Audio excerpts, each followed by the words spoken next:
네, 우리 앞뒤 자 있는 분들 인사하도록 하시겠습니다. 사랑합니다. 축복합니다. 잘 오셨습니다. 인사하도록 하시겠습니다. 네, 오늘은 어린이 주일입니다. 특별히 우리 주일학교 어린이들인 우리 성가대와 함께 우리 찬양을 했는데요.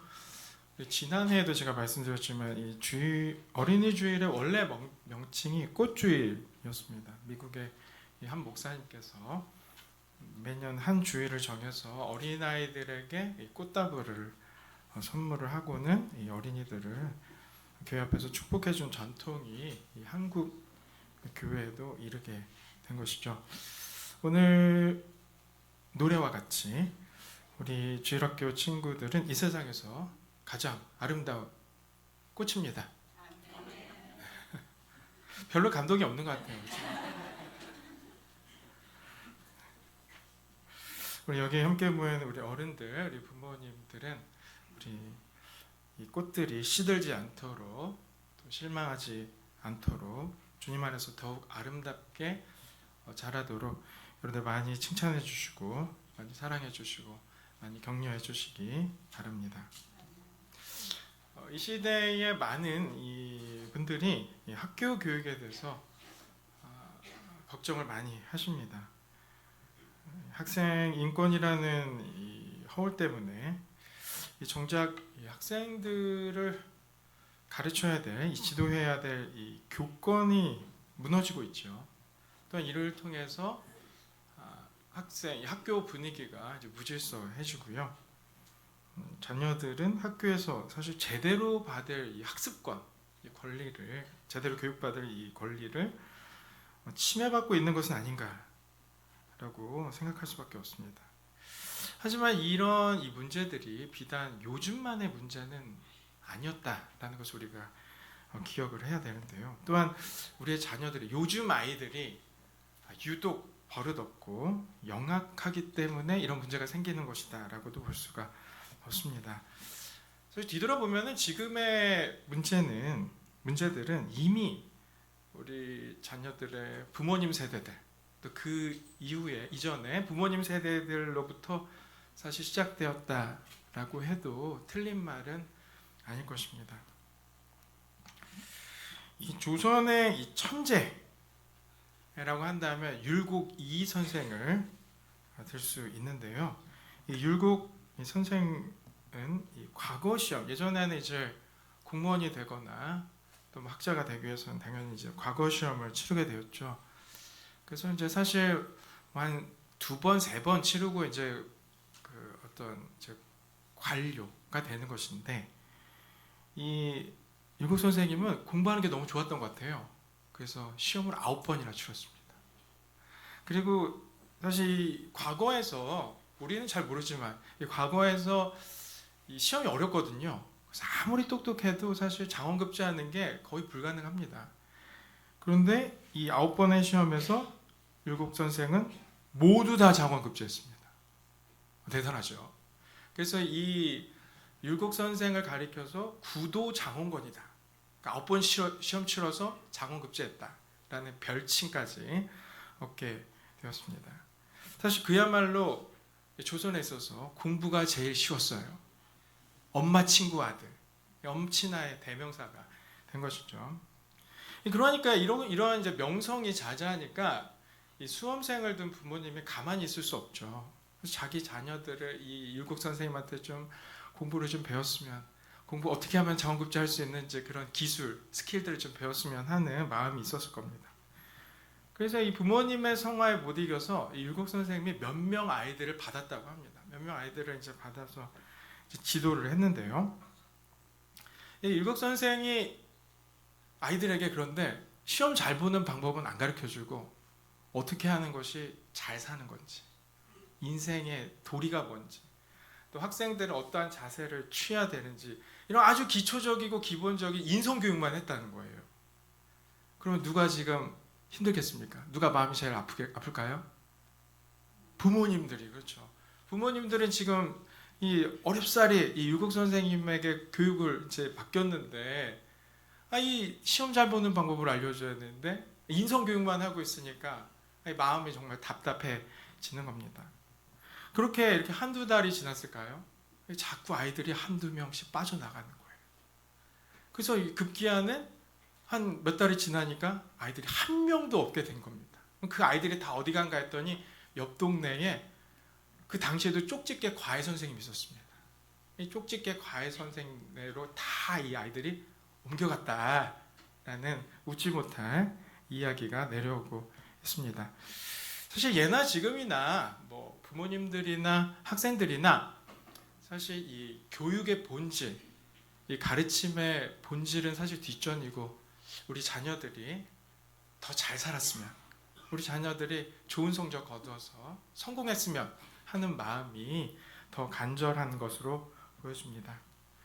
제가 이 말씀드리고 싶은 것은요, 사실 언제나 학교 교육만의 문제는 아니라는 거죠. 우리 자녀들이 왜 잘못되고 이 시대에 이 학교 교육이 왜 이렇게 되었는가라는 것이 단순히 학교, 또 선생, 또 그 과목들, 학생들만의 문제는 아니라는 것입니다. 그것만으로는 사실 언제나 부족했다라는 거예요. 근래 들어서 이 학교 교육과 이 가정 교육이 함께 가야 된다라는 것이 계속적으로 힘을 받고 있습니다. 저는 오늘 말씀을 통해서 이 시대에도 사실 학교 교육만큼 아니면 오히려 더 가정 교육이 더욱 강화되어야 하고 또한 중요하다고 여러분들에게 말씀드리고 싶습니다. 사실 여러분 근대 이전에, 그러니까 우리가 대한민국을 세우기 이전에 사실 교육이라고 한다는 것이 사실 전부 다 사교육이었습니다. 그러니까 자녀들을 왜 교육을 시키고 왜 길렀느냐라고 했을 때 개인의 영광뿐만 아니라 가문의 영광을 위해서 이 자녀들에게 이 가문의 전통과 가문의 언어와 가문의 역사와 그 기술들을 아주 집요하게 가르쳤다는 거예요. 아주 혹독하게 전수를 했다라는 것이죠. 사실 여러분, 특별히 요즘 시대가 이제 AI, 여러분 많이 사용하시고 또 이 다음 시대가 AI, 인공지능이 이렇게 좀 우리의 삶을 윤택하게 하고 많은 부분들을 차지할 것이다라는 것을 여러분들 충분히 예상을 하실 텐데요. 그래서 많은 전문가들이 이 다음 세대 인재들에게 필요한 것이 무엇이냐라고 했을 때 단순히 많은 정보를 습득하고 암기하고 그것들을 조금 이렇게 활용하는 것을 넘어서서 이 다음 시대의 인재들에게 가장 필요한 것은 창의성과 독창성이라는 거예요. 그러니까 AI가 하지 못하는 게 바로 이 창의적인 생각과 독창적인 이 태도를 이 AI는 아무리 훈련을 받아도 이걸 할 수가 없다라는 것이죠. 여러분, 그러면 이 창의성이라는 게 무엇이겠습니까? 나만의 언어, 나만의 표현 방식, 나만의 해결 방식을 가지고 있는 것이 사실 창의성이라는 거죠. 그럼 그 창의성을 어디서 배워야 될까요? 학교에서 배울 수 있습니까? 더하기 빼기 하면 창의성이 생깁니까? 성적 90점, 100점 맞으면 창의성이 갑자기 올라가나요? 독창성이 갑자기 생기나요? 사실 공교육은 그런 걸 가르치는 기관이 아닙니다. 창의성을 가르치는 기관이 아니라 일반 시민이 그냥 일상생활을 할 수 있게끔 도와주는 것이 이 공교육이다라는 것이죠. 그럼 결국은 학교에서 배울 수 없는 것, 학교에서 배우지 않는 것을 누군가로부터 배워야 한다는 거예요. 그냥 우리 자녀들이 그냥 갑자기 창의성이 생기는 게 아니라 누구한테 배워야 된다는 거예요. 자기만의 언어와 자기만의 표현 방식과 자기만의 해결 방식을 어쩌면 그 아웃라인들을 배워야 된다라는 것이죠. 그럼 우리 자녀들이 학교 선생님이 아닌 그럼 누군가에게 배워야 되겠죠. 그럼 그 사람이 누구여야 되겠습니까? 당연히 부모님이어야 된다는 것입니다. 그리고 오늘 말씀과 같이 교회로부터 가장 소중한 것, 우리 인생에서 가장 소중한 것을 배워야 한다는 것이죠. 바로 오늘 말씀과 같이 하나님의 말씀을 부모님께로부터 배워야 하는 줄로 믿습니다. 우리 함께 봉독한 이 말씀은 이 아버지가 그의 권위로 아들에게 하나님의 법과 계명을 가르친다. 그래서 사실상 이 잠언 3장에서도 내 아들아 나의 계명을 지키라 따르라라고 말할 뿐만 아니라 4장에서도 똑같이 내 아들아 나의 교훈과 나의 계명을 떠나지 말라 이렇게 계속 말씀을 하고 있죠. 근데 1절에서 이 나의 법이라고 기록이 되었는데요. 이 나의 법이 히브리어는 이제 토라라고 합니다. 토라는 율법을 가르치고 하나님의 법, 하나님의 율법, 하나님의 말씀을 가리키는 것인데요. 이 유대인들은 이 하나님의 말씀을 따라서 율법을 따라서 이 자녀가 성인이 되기까지 특별히 아버지가 이 자녀에게 교육을 시켰습니다. 이것은 이제 토라 교육이라고 합니다. 이 유대인 학습법의 가장 핵심이 토라 교육이라는 것이죠. 이 토라 교육은 우리가 이제 잘못 생각하는 것이 무엇이냐면 단순히 성경 지식을 가르치는 것이라고 생각을 해요. 그런데 이 토라 교육의 사실 물론 이게 핵심이지만 여기서 중요한 것은 무엇이냐면 말씀을 읽고 이 부모님 혹은 이 랍비가 그 학생들과 함께 그 말씀을 토론하는 겁니다. 이게 토라 교육인 거예요. 그러니까 말씀 한 구절을 읽고 이 말씀이 어떤 의미인지를 서로 아이들에게 넌 이 말씀이 뭐라고 생각하니? 이 말씀은 이런 것 같아요. 그러면 이제 그 선생님이나 부모님들이 그 말씀에 대해서 이제 풀어주는 것이죠. 이 토론이 상당히 치열하게 진행이 되었습니다. 사실 이런 교육, 이런 유대인 교육과 문화 때문인지 사실 유대인들은 사실 모였다 하면은 세상에서 가장 시끄러운 민족입니다. 지금도 그렇습니다. 지금도 이제 몇몇 히브리 유대인들의 대학교를 가면 이 유럽 쪽 이제 해외에서 교수님들이 아주 치를 떤대요. 그러니까 질문을 할 수가 교육을 진행할 수가 없답니다. 계속 질문하고 서로 계속 토론하고 나누고 하다 보니까 이게 누가 교수인지 누가 학생인지 알지 못할 정도다라고 싶을 정도라고 합니다. 이들이 어렸을 때부터 이렇게 배웠기 때문에 그런 거예요. 어렸을 때부터 어느 때이든지 어느 곳에 서든지 어려서부터 자기 믿음과 자기 주장이 무엇인지를 아주 뚜렷하게 드러냈다라는 거예요. 그리고 상대방이 그 말이 맞다고 여기면 자기의 의견을 바꾸는 거죠. 그게 토론이 사실 가능하게 되는 것이죠. 사실 이런 유대인 문화가 사실 좀 부럽기도 합니다. 우리 동양권에서는 이 침묵이 금이라고 하지 않습니까? 그래서 대부분의 어찌 보면은 그 순종적이고 착실한 사람들은 뭔가 말을 하지 않고 행동으로 모든 일들을 행하는 것이 가장 큰 미덕이다라고 이제 여기는데요. 그래서 우리 자녀들이 중학생만 되면은 모든 친구들이 침묵 수행을 합니다. 그 초등학교 때 그 제잘제잘 거렸던 아이들도 중학생만 딱 올라가면은 그 교복에 무슨 힘이 있는 것 같아요. 그래가지고 절대 아무런 말도 하지 않습니다. 여러분 사춘기라서 말을 하지 않는 게 아닙니다. 우리나라 문화가 그런 것 같아요. 문화가 이게 중학생만 되면은 이 아이들도 이제 머리가 있거든요. 자기가 어머니 아버지 말에 한마디라도 거들면 더 크게 혼난다는 거 아는 거죠. 그래서 뭡니까? 가만히 있는 거예요. 가만히 있으면 어머니 아버지가 막 화를 내다가 그만합니다. 그러니까 침묵은 금이구나. 이걸 먼저 배운다라는 것이죠. 부모된 우리 성도님 여러분, 우리는 정말 이 자녀들의 이 황금 같은 시기를 우리가 놓치지는 않는지를 우리가 살펴봐야 되는 줄로 믿습니다. 우리가 오늘 말씀과 같이 정말 자녀들에게 성경을 가르치고 신앙을 배우게 함으로써 하나님을 알게 해야죠. 어려서부터 하나님을 알게 해야죠. 그래야지 이 자녀들이 정말 복된 삶을 살아가고 하나님 앞에서 귀하게 쓰임받고 주님의 인도하심을 받는 자녀가 되는 줄로 믿습니다. 이 과거 이 한국 교회에 이 부모된 이 성도님들은 이 자녀들을 훈육하는 데서 거의 일관적으로 사실 다그치는 일에 다그치는 것을 최선으로 여겼습니다. 그래서 이 한국 교회의 자랑이죠. 또 목사들의 목사, 또 성자라고 불렸던 이 박윤석 목사님.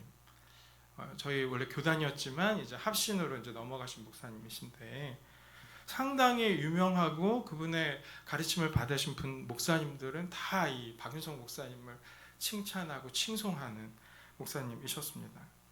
그런데 이 2000년대가 이제 넘어서고 2010년대쯤에 이 박윤성 목사님의 이 자녀분이 계세요. 지금도 이제 뭐 나이가 좀 있으시지만 이 박윤성 목사님의 자녀분들이 이 교회 앞에서 이 박윤성 목사님에 대해서 폭로를 한 적이 있습니다.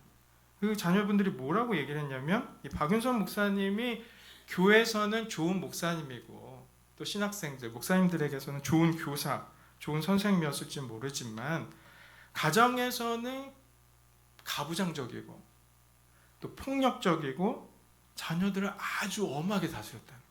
뭐 하나 잘못하면은 그 날은 이제 재산 날입니다. 그야말로. 그래서 매질을 당하고 큰 어려움을 자녀들이 크게 혼이 났다. 그래서 오히려 이 자녀들이 신앙으로 서는 게 오히려 방해를 받았다는 거예요. 이 박윤성 목사님 때문에, 아버지 때문에 신앙으로 은혜로 받아들이고 은혜로 선다는 것을 알지 못하고 항상 하나님을 두려워하고 내가 뭘 잘못하면 하나님께서 벌 주시는 것이 아닌가라는 생각에 사로잡혔을 수밖에 없었다라고 폭로 아닌 폭로를 했습니다. 그때 이 당시 목사님들과 이 한국 교회가 상당히 이제 충격을 받게 되었는데요. 참 안타까운 일이었습니다. 사실 여러분 그런데 뒤집어서 생각을 하신다면 사실 그 당시에는 다 그랬습니다. 제가 그 목사님이 옹호하는 것은 아니고요. 그 당시에는 다 그렇게 가르쳤어요. 이게 믿음의 가정이든지 믿음의 가정이 아니든지 뭐 집사님의 가정이든지 목사님의 가정이든지 다 그냥 그렇게 가르치는 게 당연하다라고 여겼다라는 것이죠. 근데 더욱이 목사님의 가정은 더 그랬을 겁니다. 뭐 저도 그랬고요. 여러분들도 마찬가지인 겁니다. 여러분들도 신앙 훈육을 부모님으로부터 받으신 분들은 정말 인정과 온정으로 정말 사랑으로 키우신 분은 정말 복되신 분입니다. 대부분의 분들은 이렇게 매를 맞고 또 혼이 나야지 우리가 제대로 된다라는 사실 정서가 사실 있는 것이죠. 미국의 이 청교도의 역사를 보면은 사실 자녀 훈육에 있어서 비슷한 어려움이 있었다라는 것을 알 수 있습니다. 여러분들 미국의 이 청교도 1세대들은 아주 믿음이 좋았습니다. 왜냐하면 그들은 목숨 걸고 나라를 버려서라도 믿음을 지킨 사람들이거든요. 그러니까 재산 다 버리고 미지의 땅으로 와서 그곳에 교회 세우고 그곳에서 삶의 터전을 마련한 사람이죠. 그러니까 산전수전 다 겪었기 때문에 믿음이 좋지 않을래야 그렇죠? 좋지 않을 수가 없는 것입니다. 그러니까 하나님의 살아계심을 분명히 알고 말씀대로 살아간다는 것이 무엇인지 또 경건이 무엇인지를 학습이 잘 된 이 청교도 1세대들인 것이죠. 그런데 이 청교도 1세대들의 문제는 이 자녀 교육에 있었던 거예요. 그러니까 자신은 이렇게 믿음으로 잘 성장했는데 이 자녀들을 어떻게 키우느냐라고 했을 때 이 당시에 이 교육 분위기가 그랬다는 거예요. 당시 교육 분위기가 훈육을 하는 겁니다. 매질을 하고 혼을 내고 뭐 잘못하면은 막 그렇죠 빨가벗겨서 내보내기도 하고 막 이렇게 이제 했다라는 것이죠. 그렇게 청교도 1세대들은 믿음이 좋았는데 청교도 2세대, 3세대로 넘어가면서 신앙이 어떻게 되냐면 신앙이 화석화되는 겁니다. 그러니까 신앙은 지켜요. 부모님께로부터 받은 이 신앙의 모습들은 그대로 나타나 있는데 그의 그 심령들이 메마르고 문제가 생기게 된다는 것이죠. 그래서 이게 외형적으로는 드러납니다. 외형적으로는 그리스도인인데 그의 심령은 막혀 있다라는 것이죠. 그래서 서로 정죄하고 신앙이 기계적으로 율법적인 모습들이 현저하게 드러나게 되었던 겁니다. 그때 하나님께서 놀랍게도 이 미국의 청교도들, 미국의 교회에 영적 대각성 운동을 일으키게 하셨습니다. 그러니까 부흥을 일으키게 하신 것이죠. 그래서 그 화석화된 상대방을 정죄하고 무너뜨리려고 했던 그런 모습들이 뭡니까? 활력을 잃게 된 거예요. 하나님의 은혜가 더 깊도다. 하나님께서 나를 붙드시고 나를 인도하신다라는 것을 이제 성경으로만 알았던 것이 뭡니까? 이 경험으로 알게 됐다라는 것이죠. 자, 그렇다면 이 영적 대각성을 거친 이 변화된 성도들은 그럼 그 자녀들을 어떻게 가르쳤을까요? 잘 가르쳤을까요? 이 영적 대각성 운동을 거친 이 성도님들은 또 반대로 생각을 했습니다. 뭐라 하냐면 성경은 가르쳐봐야 소용이 없다는 거예요. 성경은 가르쳐봐야 소용이 없고 뭡니까? 결국 영적 체험을 해야 된다는 겁니다. 성경 가르쳐봐야 아이들은 딴 생각만 하고 정말 하나님이 살아계시고 성령께서 역사하신다라는 그 성령 체험, 영적 체험을 해야지 그 믿음이 자란다고 봤다라는 것이죠. 저는 이 시대 교회와 성도님들의 신학 훈육이 여기 이 지점에 머물러 있는 것은 아닌가라고 생각을 합니다. 그래서 이 시대가 사실 강단에서 성경 말씀을 전하는 것에 대해서 상당히 어르신들도 고리타분하게 생각합니다. 이게 무슨 소용이 있냐는 거예요. 이게 66권 말씀을 내가 아는 거랑 내 삶이 변화되는 거랑 무슨 관련이 있냐. 그래서 이 성경 말씀을 전하지 말고 은혜 되는 말씀, 내게 힘이 되는 말씀을 전해주세요 라고 우리가 요구를 한다는 것이죠. 심지어 어떤 분들은 성경을 배우면은 우리가 교만해진다는 거예요. 저 이 말씀 많이 들었습니다. 성경을 배우면은 우리가 교만해지고 뭡니까? 기도해야지, 영적 체험을 경험해야지 하나님을 알 수 있다. 그럼 이건 뒤집어서 생각하면 뭡니까? 성경은 안 읽어도 돼요. 설교 말씀 듣지 않아도 돼요. 뭡니까? 기도만 열심히 하면 하나님 알 수 있습니다. 실제로 그렇게 말씀하시는 목사님도 계시고 그렇게 말하는 분들도 있습니다. 그렇지만 여러분들 이거는 근거가 없습니다. 성경에 이런 말씀이 없어요. 오늘 말씀에서도 하나님 말씀을 가르치라고 했지 하나님 말씀 필요 없고 그냥 기도만 열심히 해라 이런 말씀이 있습니까? 제가 전에도 한번 말씀드렸지만 우리가 이미 교만하기 때문에 성경 지식을 가지고 교만해지는 겁니다. 우리가 이미 교만하기 때문에 나에게 일어난 조그만 영적 체험을 가지고 우리가 마음이 높아지는 거예요. 결국 내 심령에 문제가 있는 거지 성경 지식에서 문제가 있는 것이 아니라는 겁니다. 오히려 우리가 하나님을 바르게 알 때에 하나님의 구원과 하나님의 은혜를 바르게 깨닫게 된다라는 것이죠. 우리가 교만해지지 않기 위해서 내 심령에 교만해지지 않기 위해서 성경 말씀을 배우지 않겠다라는 것은 어리석은 생각이다라고 할 수가 있겠습니다. 사랑하는 성도 여러분, 이제 한국 교회가 성숙했습니다. 또 성도님들도 많이 성숙해졌습니다. 부모된 성도님들은 오늘 말씀대로 자녀들에게 인격적으로 주님의 은혜로 성경을 가르쳐야 되는 줄로 믿습니다. 하나님의 말씀 부지런히 가르치되 우리가 이전 시대가 행했던 것처럼 막 요즘은 그렇게 하면 안 되죠, 그렇죠? 매질을 하고 다그치고 한다고 해서 되는 것이 아니라 정말 교육이라는 것이 무엇입니까? 은혜라는 것이 무엇인가요?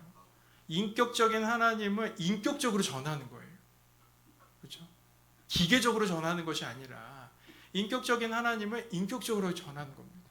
하나님의 말씀을 전할 때 이렇게 했으니까 너희들 지켜 행해 이렇게 한 것이 아니라 이 말씀을 내가 먼저 행해야 된다는 거예요. 부모된 우리가 먼저 행하고 내가 먼저 은혜를 누려야 된다는 것이죠. 그리고 자녀들에게 주님의 말씀을 가르칠 때에 이 자녀들이 변화가 되는 줄로 믿습니다. 그 말씀을 배울 때에 하나님을 알게 된다는 것이죠.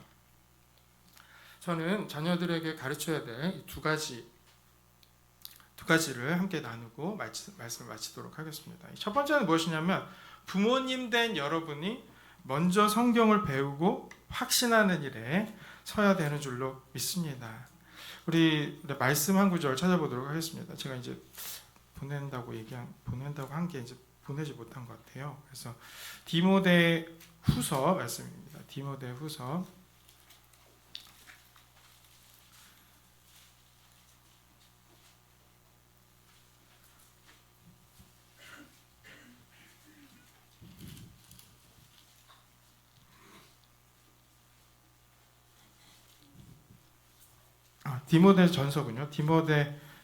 3장 14절에서 16절, 17절 말씀 좀 길지만 우리 함께 읽도록 하겠습니다.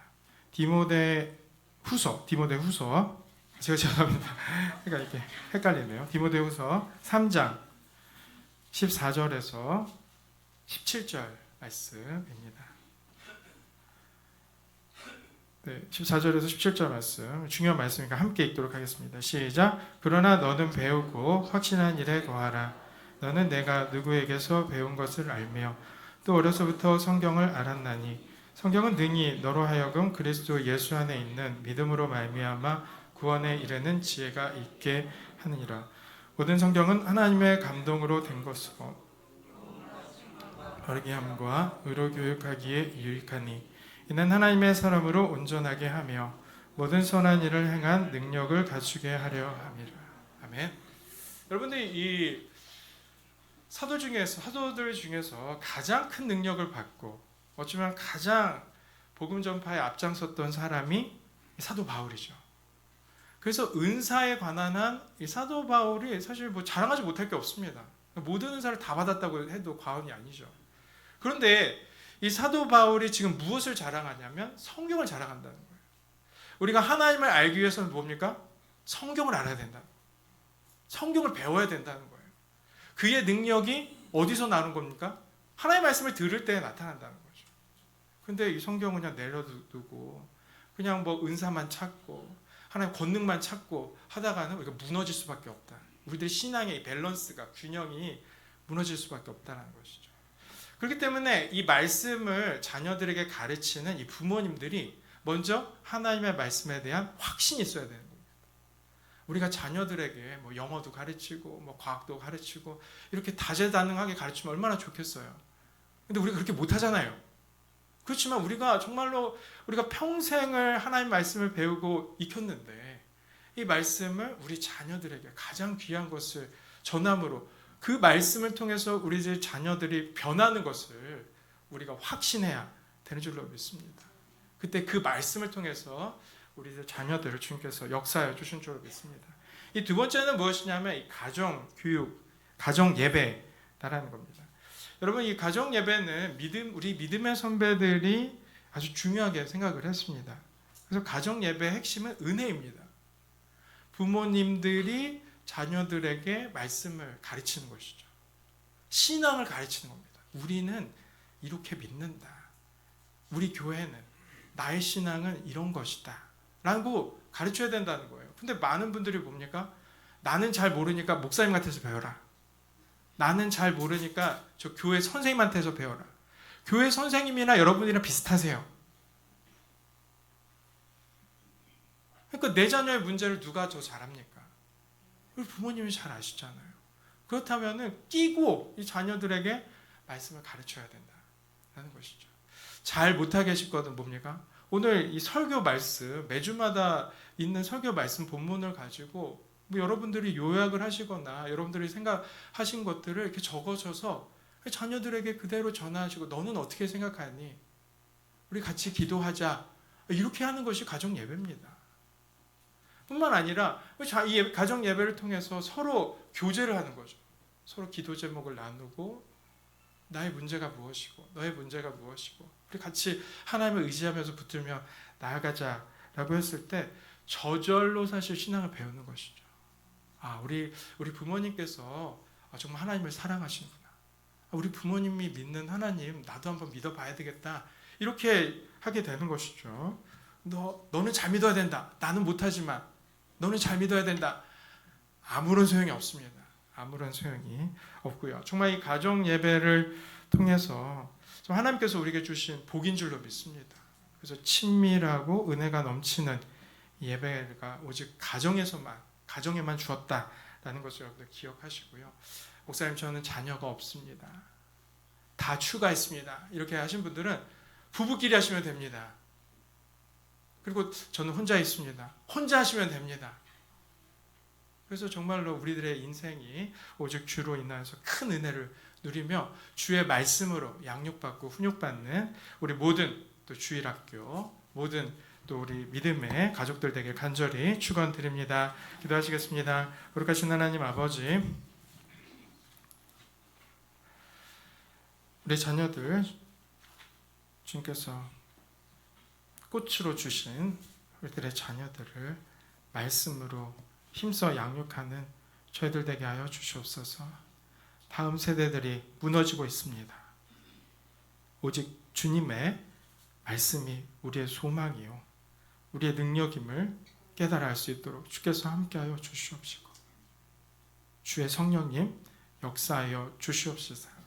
우리의 자녀들이 우리의 다음 세대들이 주를 잃어버리지 않고 주 뜻대로 서는 우리 모든 다음 세대들 자녀들 우리 모든 성도님들 되게 하여 주시옵소서. 예수 그리스도의 이름으로 기도합나이다. 아멘.